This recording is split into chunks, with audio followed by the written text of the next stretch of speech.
जोहार दोस्तों, आज मैं इस वीडियो में अंधविश्वास, डायन प्रथा जैसे चीजों पर बात करने वाला हूं। आप में से ही बहुत सारे सब्सक्राइबरों ने मुझे इस विषय पर वीडियो बनाने को कहा था। सो दोस्तों, फाइनली आज इस पर मैंने वीडियो बना ही दिया।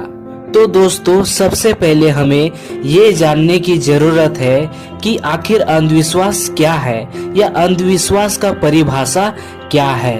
अंधविश्वास एक ऐसा विश्वास है जिसका कोई उचित कारण नहीं होता है। एक छोटा बच्चा अपने घर परिवार एवं समाज में जिन परंपराओं को बचपन से देखता एवं सुनता आ रहा होता है, वो भी उन्हीं चीजों का पालन करने लगता है, उसे अंधविश्वास कहते हैं। अंधविश्वास दो प्रकार के होते हैं, एक नेगेटिव, दूसरा पॉजिटिव। तो चलिए एग्जाम्पल के थ्रू इस बात को समझने का कोशिश करते हैं। एक समय ऐसा था कि बिल्ली द्वारा अगर यदि आपका रास्ता को काट दिया जाता है तो ये माना जाता था कि आपके साथ अपशगुन होने वाला है, कोई गलत घटना घटने वाला है। क्योंकि उस समय लोगों के पास तर्क शक्ति नहीं थी और उन्हें साइंस का ज्ञान उतना ज्यादा नहीं था। लेकिन अभी साइंस और तर्क शक्ति होने के कारण आज हम लोग इस बात को समझ चुके हैं कि ये एक अंधविश्वास है। बिल्ली के रास्ते काटने से कुछ भी फर्क नहीं पड़ता है। तो हमारे लोगों द्वारा ये कहा जाता था कि बच्चे जो होते हैं उनको मुर्गा का सर नहीं खाना चाहिए, नहीं तो उनका बाल पक जाएगा।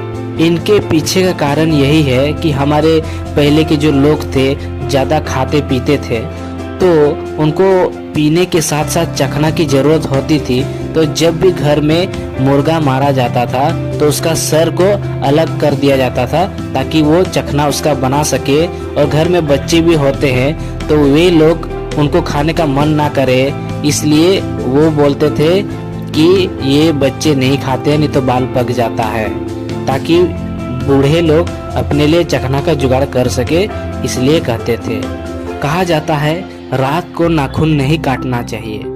इस अंधविश्वास के पीछे ये कारण था कि पहले बिजली नहीं थी, एलईडी लाइट नहीं था या नेल कटर नहीं था, इस कारण से काटने में असुविधा होती थी या किसी धार वस्तु से नाखून को काटा जाता था।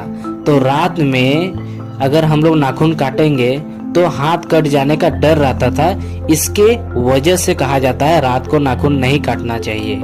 लेकिन लोग बिना कारण को समझे इस चीज को पालन करने लगते हैं और अपने आने वाले पीढ़ी को यही बिना कारण का उनको पालन करने के लिए कहते हैं कि रात को नाखून नहीं काटना चाहिए। दोस्तों, कहा जाता है शमशान घर से किसी का अंतिम संस्कार करने के बाद नहा धोकर ही घर आना चाहिए। तो इसके पीछे का कारण यही है कि कोई इंसान बीमारी से मर जाता है तो उसको दफनाया या जलाया जाता है। हो सकता है उस व्यक्ति में बहुत सारे बीमारी हो, क्योंकि पहले हेपेटाइटिस और स्मॉल पॉक्स जैसे बीमारी जानलेवा बीमारी थी। उस समय इन सब बीमारियों का दवा भी नहीं था। तो इस कारण से अंतिम संस्कार के बाद नहा धोकर घर आने को कहा जाता है ताकि बीमारी ना फैले। दोस्तों, मैं एक संथाल हूँ और हमारे संथाल समाज में एक अंधविश्वास बहुत प्रचलित है, वो है किस्कू और मरांडी में शादी नहीं होता है। तो उसके पीछे कारण यही है, किसी एक समय में किस्कू और मरांडी इन दोनों में झगड़ा हुआ था और किसी एक का उस समय कत्ल कर दिया गया था। तो वो शादी अच्छा नहीं माना जाता था। तो लोग ये मानने लगे कि किस्कू और मरांडी का संबंध बिल्कुल भी अच्छा नहीं रहेगा भविष्य में भी। तो इस कारण से लोग रिश्ता जोड़ने से हिचकिचाते हैं। तो संथाल समाज में ऐसे कोई नियम या कानून या प्रतिबंध नहीं है कि किस्कू मरांडी का शादी नहीं होगा, लेकिन कुछ लोग ऐसे अंधविश्वास मानते हैं और फैलाते हैं अभी भी। दोस्तों, ऐसे ही सभी अंधविश्वासों के पीछे कुछ सकारात्मक और नकारात्मक कारण जरूर है।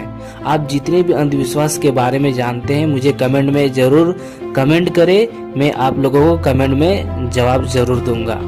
दोस्तों, अंधविश्वास केवल आदिवासियों के बीच में नहीं है, बल्कि दिकू लोग, विदेशी लोग और बाकी लोगों के पास भी है। दिल्ली में 1 जुलाई 2018 में एक घटना हुआ जिसको बुरारी कांड या बुरारी केस के नाम से जानते हैं, जिसमें एक ही घर के छोटे बड़े 11 सदस्यों ने फांसी पर लटककर आत्महत्या किया। उनको लगता था कि मरे हुए उनके पिता आत्मा के रूप में उनसे बात करते हैं। उनके मरे पिता द्वारा कहा जाता है कि अनुष्ठान का पालन करेंगे तो खुशहाली आएंगे। उनके घर वालों को ये लगने लगा था कि आत्मा से वे सचमुच में बात करते हैं और उस आत्मा का बातों को अनदेखा नहीं कर सकते हैं, उनका पालन करना जरूरी है।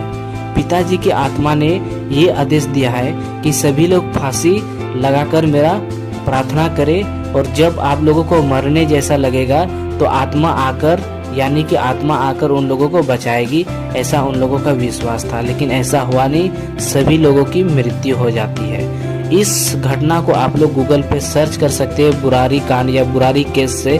इस पर बहुत सारे वेब सीरीज और मूवी भी बने हुए हैं, आप उसको भी देख सकते हैं और अंधविश्वास क्या है इस बात को आप लोग समझ सकते हैं। कुछ महीने पहले झारखंड के दुमका जिला में एक अंधविश्वास तेजी से फैला। ये कहा गया कि मरियम का मूर्ति आसमान से गिरा है, जो कि एक अंधविश्वास है, ऐसा पॉसिबल है ही नहीं। ऐसा एक अंधविश्वास है जिसमें कहा जाता है कि लड़की लोग को हल नहीं छूना चाहिए या लड़की लोग हल नहीं छू सकती है। इस अंधविश्वास के कारण से एक लड़की ने जब ट्रैक्टर अपने खेत में जोता था तो गांव वालों ने अकाल पड़ने की बात कहकर उस लड़की पर जुर्माना लगाया, जो कि बिल्कुल गलत है। उस लड़की के ऊपर जुर्माना नहीं लगाना चाहिए। लड़की को भी लड़कों के जैसा ही अधिकार है, वे भी काम कर सकते हैं, खेतों में हल को छू सकते हैं, हल को चला सकते हैं। लेकिन पुराने लोग जब इस बात को कहते थे कि लड़की लोग को हल नहीं छूना चाहिए, तो उसके पीछे कारण ये है कि पहले के लोग हर काम को बांटते थे स्त्री और पुरुष में। जितने भी कामों में शक्ति का प्रयोग ज्यादा होता है उन कामों को लड़के लोग करते थे, और जो कम शक्ति वाले काम है, जो कम परिश्रम वाले काम है, उन कामों को स्त्रियों को दिया जाता है। तो इसलिए इस कारण से कहा जाता है कि अगर खेत एक परिश्रम वाला काम है, खेतों में परिश्रम का काम होता है, तो अगर मर्द होते हुए परिश्रम नहीं करता है और अपने स्त्रियों से खेत का काम कराता है, ज्यादा मेहनत का काम करवाता है, तो मर्द क्यों कहलाते हो? इस बात के लिए कहा जाता है कि स्त्रियों को हल नहीं छूना चाहिए, नहीं काम करना चाहिए। लड़कियों के हल छूने से कुछ घटना तो घटेगा नहीं, लेकिन कहने को कहा गया है कि मर्द होते हुए स्त्रियों को इतना कठिन का कार्य क्यों करवाते हो, इस कारण से ऐसा कहा जाता है। महिलाओं को डायन बताकर उसका हत्या करना सबसे ज्यादा होने वाला घटना है। यह घटना आदिवासियों में ही नहीं बल्कि बाकी समुदायों में भी देखा गया है।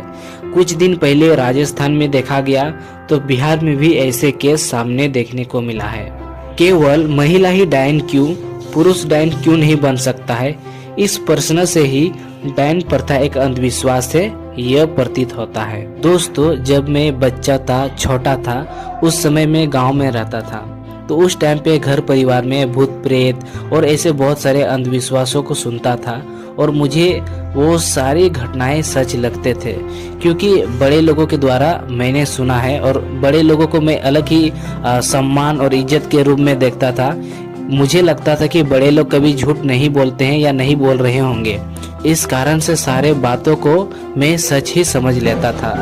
और जब मैं हॉस्टल गया तो मैं इन सारे घटनाओं को अपने दोस्तों के बीच बताता था, और मुझे ये लगता था कि मैं सही ही कर रहा हूँ। और उस टाइम मुझे लोग बोलते थे तो मैं ऐसे ही, मुझे पता था कि मैंने कभी भूत देखा ही नहीं, लेकिन उन लोगों को ये कहता था कि मैंने हाँ भूत देखा है गाँव में।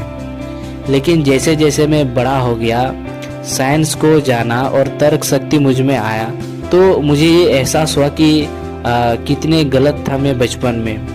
जो चीज़ को मैंने समझा नहीं था, जो चीज़ को मैंने देखा नहीं था, उसको भी मैं सच मानने लग गया था। किसी ने मुझसे सवाल किया कि भैया आप भगवान को मानते हो या नहीं? मैंने उनको जवाब दिया कि पहले मुझे बताओ कि भगवान का परिभाषा क्या होता है। भगवान ने आज तक हमें क्या दिया है, या आपको क्या दिया है, या मुझे क्या दिया है? मेरे नज़र में भगवान वही है जो जन्म देता हो, जो खाने पीने का संसाधन उपलब्ध कराता हो, जो सांसें देता हो, वही है भगवान। और मेरे नज़र में जन्म देने वाले माँ बाप हैं, और सांस देने वाले ये प्रकृति पेड़ पौधे हैं, और संसाधन देने वाले ये जल जंगल जमीन है, जिससे खाने पीने की चीज़ें हमें मिलती है। तो यही सारे चीज़ें जो है मेरे लिए भगवान है।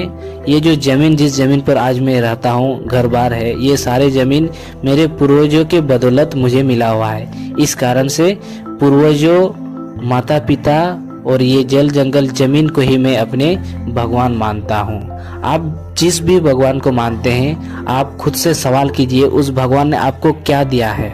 कि कुछ बच्चे लंगड़े क्यों पैदा होते हैं, गूंगे क्यों पैदा होते हैं, उनका उसमें क्या गलती है। दोस्तों, आपके मन में जितने भी सवाल हैं, आप मुझे इंस्टाग्राम पर मैसेज कीजिए, मैं आपको सारे सवालों का जवाब देने का कोशिश करूंगा। तो चलिए दोस्तों, आज की इस वीडियो में इतना ही।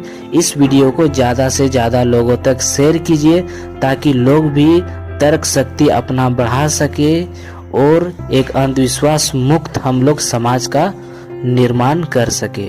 तो इस चैनल पर बने रहने के लिए चैनल को जरूर सब्सक्राइब करें और इस वीडियो को दोस्तों के बीच शेयर कीजिए। आप लोगों का प्यार के लिए धन्यवाद।